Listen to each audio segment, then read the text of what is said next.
भले कुकुर से कुकुर से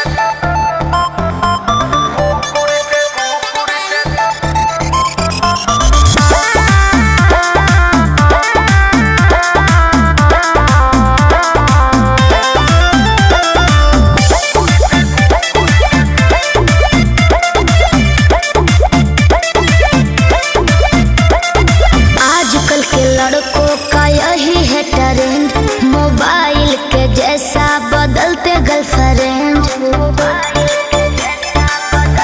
समझे?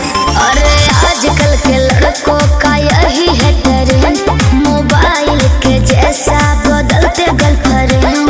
लड़कियां भी एक जगह टिकती नहीं, इतिहास कभी इनका खंगालो।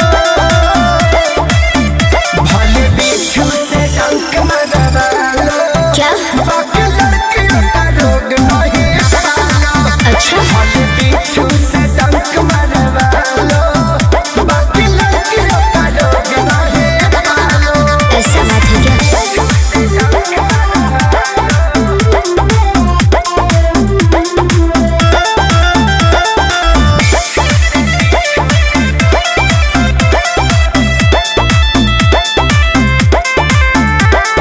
लड़कों का कुछ भी छुपा नहीं, करते ये किसी से भी वफा नहीं।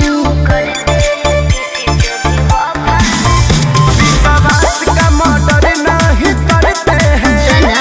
मोहब्बत के लिए जीत मरते हैं। मीठा मीठा बोल के जाल में फंसाती, हाथ बिजली के बोर्ड में न डालो।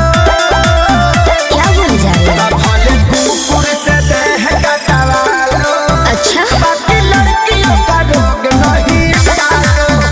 भले कुत्ता से देह कटवा लो, बाकी लड़कियों का रोग नहीं पालो।